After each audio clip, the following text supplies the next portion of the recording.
सुप्रभात, सुदिनमस्तु, शुभमस्तु। स्वागत है प्रतिवर्ष हिंदी साहित्य के विद्यार्थियों का। प्रथम प्रश्न पत्र में आज हम सूरदास के वियोग वर्णन पर आगे चर्चा करेंगे। और हमने सूरदास के वियोग वर्णन पर कुछ कक्षाओं में अध्ययन किया है, तो आज उसी क्रम में हम अगली कक्षा में आज सूरदास के वियोग वर्णन की आगे की पंक्तियों को प्रस्तुत करने जा रहे हैं। तो शुरू करते हैं आज की कक्षा, तो जल्दी से जुड़ जाइएगा। अब देखिए, ये जो पद दे रखा है यहाँ पर नवा पद है। 8 पद हमने वियोग वर्णन के पढ़े हैं और नवा पद आपके सामने है।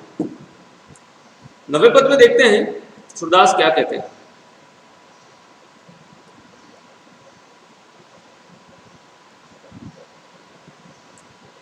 कि मधुकर जो तुम हितु हमारे, कि हे मधुकर। मधुकर शब्द का अर्थ मैं पूर्व में बता चुका हूं। और मधुकर शब्द का अर्थ क्या है, तो मधुकर शब्द का अर्थ है भंवरा। और व्यंग्य के रूप में यहाँ पर यह संबोधन दिया जा रहा है उद्धवदास जी। कौन कह रहा है मधुकर, किसको कह रहा है, तो गोपियां कह रही हैं उद्धवदास जी, घोरे के रूप में संबोधन करके कि मधुकर जो तुम हितु हमारे। हितु का मतलब हितैषी, भला चाहने वाला। कि हे उद्धवदास जी, अगर आप हमारे भला चाहने वाले हैं, आप हमें यहाँ ज्ञान का उपदेश देने आए हैं, हमारे जीवन को अच्छा बनाने के लिए आए हैं ज्ञान के उपदेश के द्वारा, तो अगर आप सही में हमारा भला चाहते हैं तो या भजन सुधा निधि में जनी डारो जोग का जल खारे। तो यहाँ पर गोपियां कह रही है कि हम तो कृष्ण के सुधा निधि अमृत रूपी भजनों में पूरी तरह से आसक्त हो चुकी है। सुधा का मतलब है अमृत, निधि का मतलब है सागर। तो यहाँ पर अमृत रूपी सागर किसे कहा है, तो कृष्ण के भजनों को अमृत रूपी सागर कहा है। तो या भजन सुधा निधि में, कि हम कृष्ण के अमृत रूपी भजनों में इस प्रकार से उस सागर में खोई हुई हैं कि जनी डारो जोग जल खारे। और आपका जो योग है, जो आप हमें शिक्षा देने के लिए आए हैं, निर्गुण पर ब्रह्म का जो ज्ञान है, वो किसकी तरह है, खारे जल की तरह है। हमारा कृष्ण सगुण साकार जो है वो अमृत रूपी मीठा है, और आपका योग जो है वो खारे जल के समान है। तो यहाँ पर देखते हैं अगले पद में गोपियां क्या कहती हैं।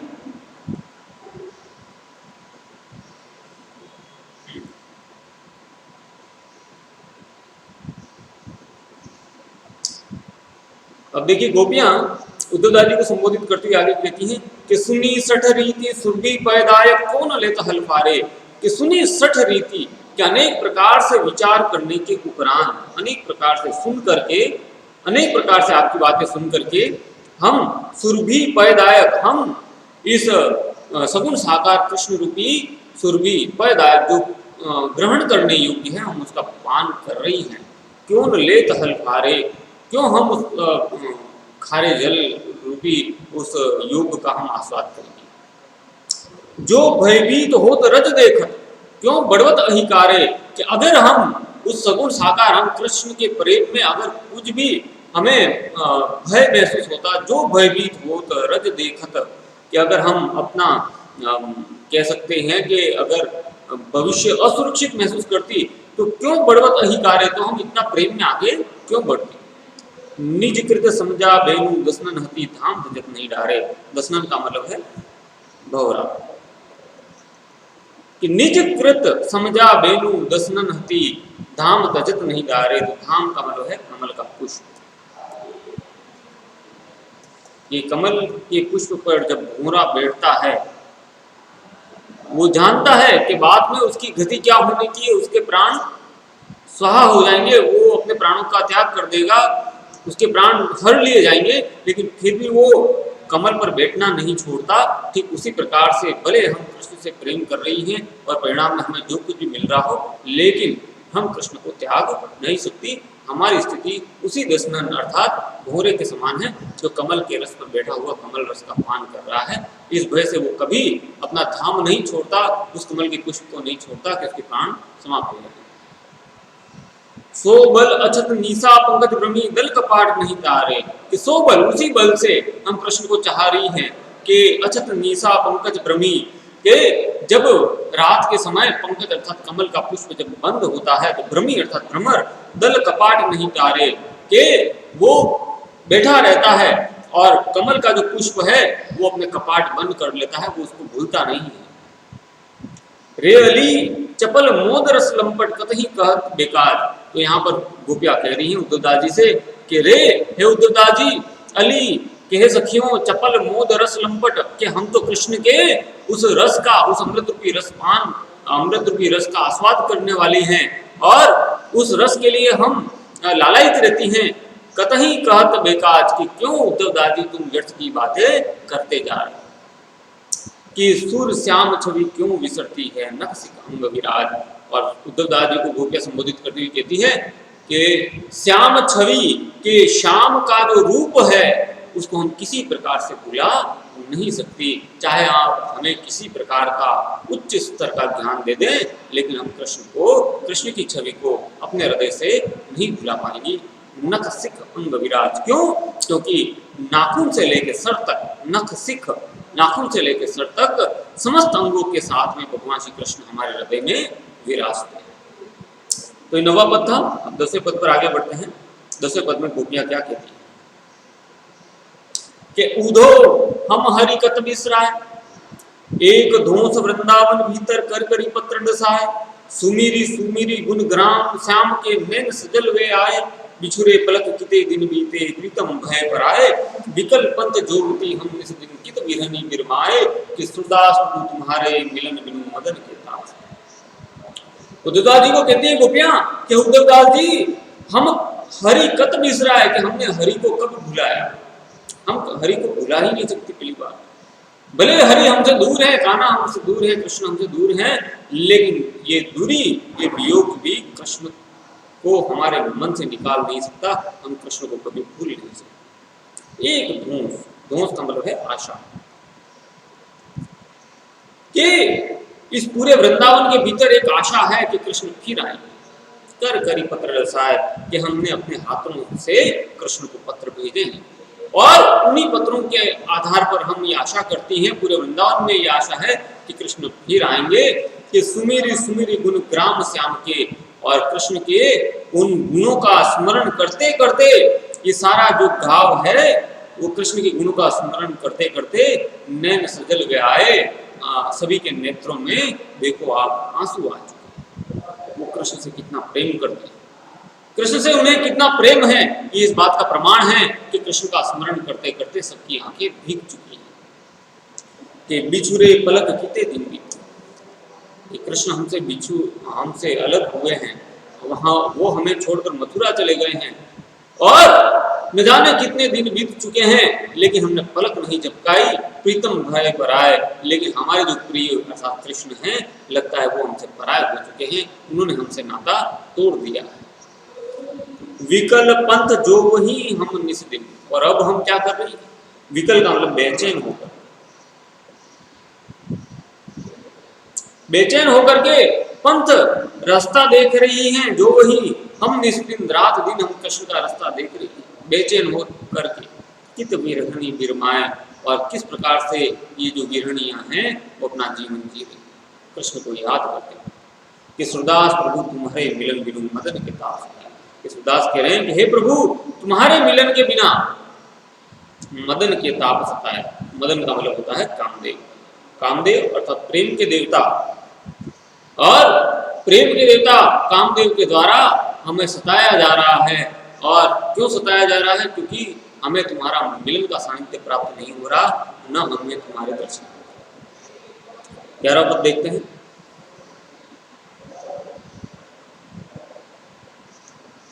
सखी इन नैननी ते घनहारे,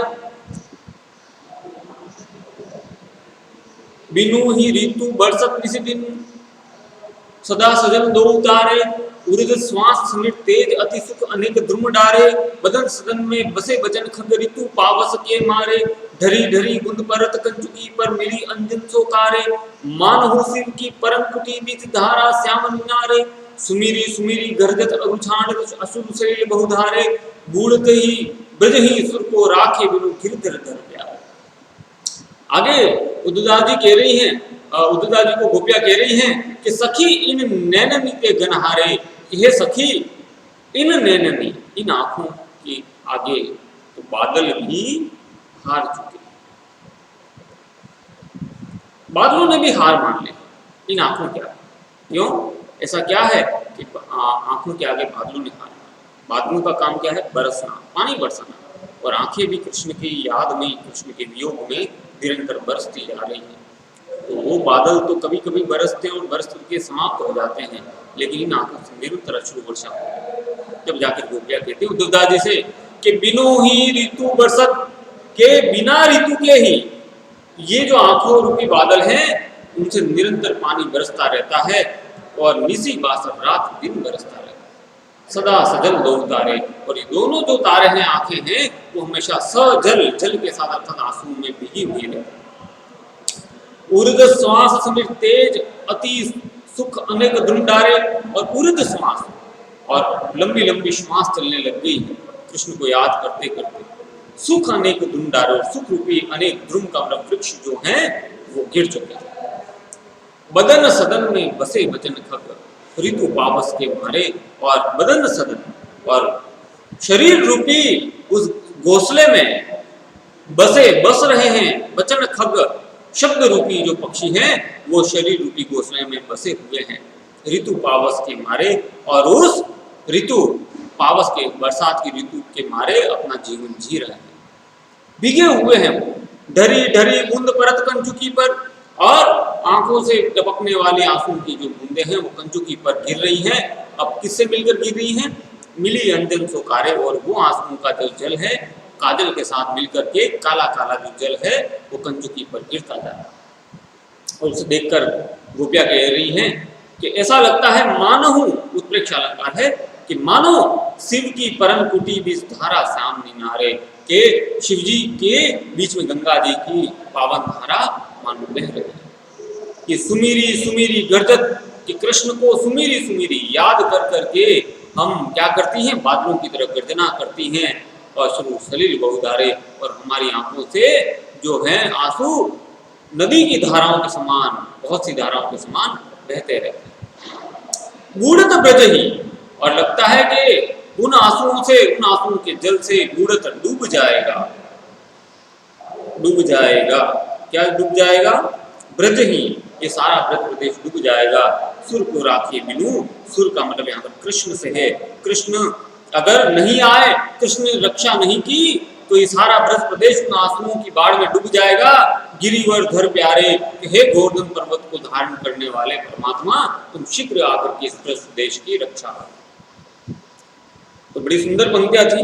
अब अगली पंक्तियां देखते हैं, 12वां पद देखते हैं। 12वां पद में क्या है कि निर्गुण कौन देश को बासी, कि उद्धव जी बताइए, आप जो निर्गुण परब्रह्म का ज्ञान हमें देने के लिए आए हैं, ये निर्गुण परब्रह्म जो है आपका, ये निर्गुण ईश्वर है, किस देश का रहने वाला है?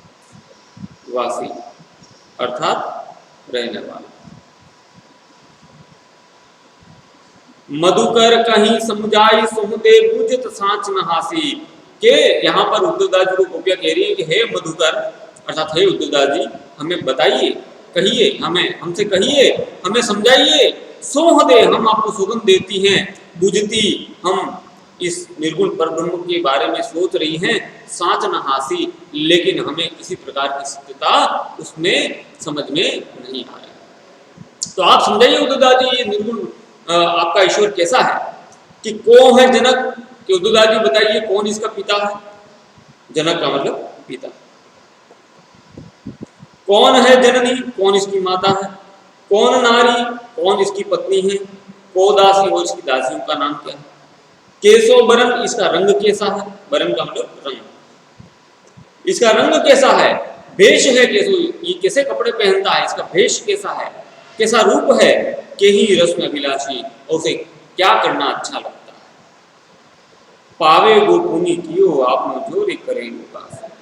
और यहाँ पर दुर्गा जी गोपियां कहती हैं कि अगर आपने हमसे सत्य नहीं बताया, अगर आपने हमें अपने जाल में फंसाया, शब्दों के जाल में, तो आप अपना किया भुगतोगे। अब ऐसा कहती हैं जब गोपियां, तो सुनत मौन वे रहे ठगियो सो, कि गोपियों के उस शब्दों को सुन करके उद्धव दादी मौन हो जाते हैं, निरुत्तर हो जाते हैं और ठगे से रह जाते हैं। ऐसा लगता है सुर सबे मति नासी, के सूरदास जी कह रहे हैं मानो उनकी पूरी जो बुद्धि थी, जिस पर उन्हें अहंकार था, गर्व था, उसका नाश हो चुका है। तो ये गोपियों की वाग विविधता का परिचय यहाँ पर हमें मिलता है सूरदास के पदों में, गोपियों के द्वारा। अब अगला पद देखते हैं।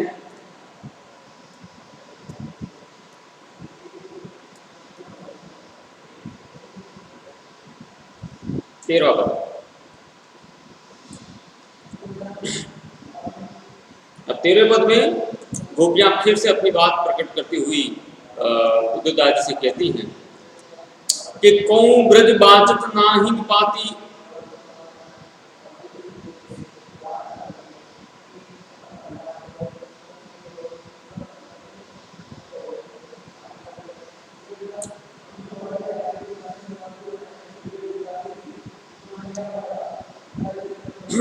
को ब्रज बाचत नाही निपाती, कत लिखी लिखी पठवत नंद नंदन कहत कठिन बिरह की काती, नयन सजल कागज अति कोमल कर अंगुरी अति छाती, परसत जरे विलोकती बीजती द्युहु दुख दूहु भांति दुख छाती, क्यों समुझे ये अंक सुर सुनू कठिन मदन सर गाती, देखे जिये ही श्याम सुंदर के रही चरण दिन राती।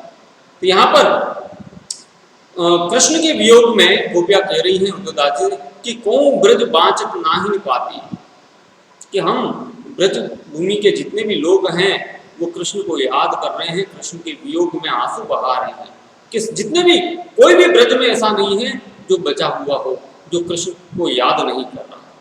कत लिखी लिखी पठवत नंद नंदन कठिन बिरह की छाती, कि हमने कितना संदेशा कृष्ण को लिखा है, कितने अपने संदेश कृष्ण को भेजे हैं, पठवत का मतलब भेजे हैं, लेकिन नंद नंदन था भगवान श्री कृष्ण की जो कठिन बिरह की काती, मानो उनका हृदय जो है वो बड़ा कठिन है और हम विरह में जीवन जीती जा रहे हैं।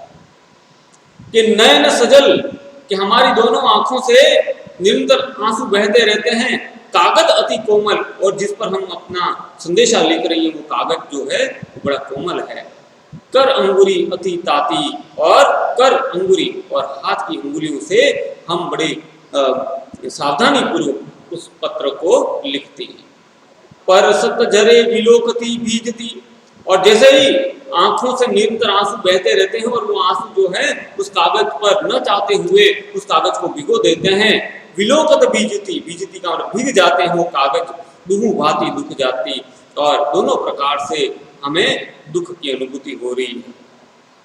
क्यों समुझे ये कठिन मदन सरगा, कि क्यों समुझे ये अंक सुनूं, कि हे उद्धवदादी आप हमारे मन की बात सुन लीजिए कि कठिन मदन सरगाती, ये जो कठिन मदन अर्थात कामदेव है वो बड़ा कठोर बन रहा है और हमारे साथ में एक तरह से प्रतिशोध ले रहा है या हमें और ज्यादा प्रताड़ित कर रहा है। देखे जिए ही श्याम सुंदर, अरे हम तो भगवान श्री कृष्ण को देखकर जीवन जीती, उन्हें देख के ही हम जीवित हैं, रही चरण दिन राती, और उनके चरणों में ही दिन रात हमारा निवास है। तो दो पद देखते हैं।